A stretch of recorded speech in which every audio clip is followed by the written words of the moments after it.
All right. But what are the main four? Give them to me. Nominative, genitive, dative, and accusative. All right. So anytime you see a noun, right, that is in a nominative case, it's generally indicating that it's the subject of our sentence. Remember that. No, what am I doing? Yeah. English is an SVO language. We are a subject, verb, object language. Men see apostles is different than saying apostles see men, right? Exact same words, but when you change the order, you got a different meaning. Not so in Greek, right? When you are looking at Greek, you're looking at word formation. So just like in verbs, there's little endings to tell you person and number. You're looking at the endings of those nouns to tell you what case it's in. So it's telling you, oh, I'm the subject of the sentence. Oh, I'm definitely the indirect object, or I'm the object of the sentence. It's giving you all that information. So, but by default, Greek is usually that, right? BS. So it starts with a verb because they think it's the most important thing. And it tells you who did it, and then it tells you who did it too, right?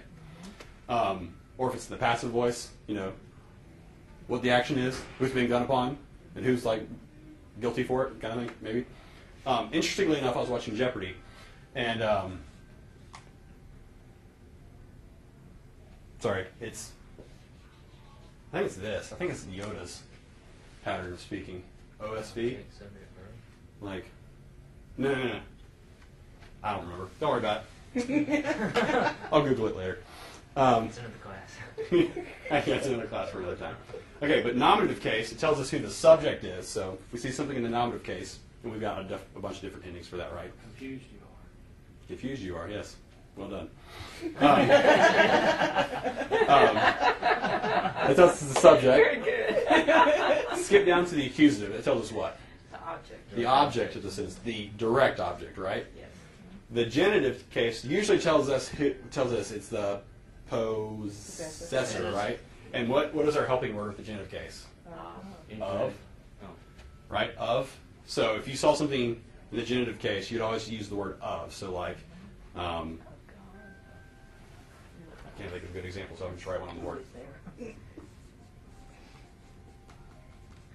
So, and thropone, remember this ending right here tells us it's genitive, plural, right? So this part right here means man, so, but it's plural, so it's men. So this whole construction would be of men, right? Because it's in the genitive case, so you use the helping word. And then the dative case tells you what? The indirect object, right? And you use the word to, right? So like in the sentence, he gave gifts to men.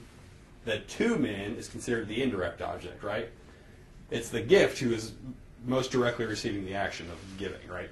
So that's kind of our very quick review of nouns. And this applies to nouns. It applies to adjectives. It applies to a bunch of things. And our last case that we kind of just overlook every once in a while is called the what? The vocative case. And we know that one because when you look through your New Testament, it's set off in parentheses, not parentheses, commas, because it's like an attention getter. So I'm like, Andrew, let me tell you something. But the fact that I said Andrew to you, I got your attention. Right. That's said to be in the vocative case. So there are endings for that, but we're not really worried about it. We're just kind of looking for two little commas, and we're like, vocative, bam.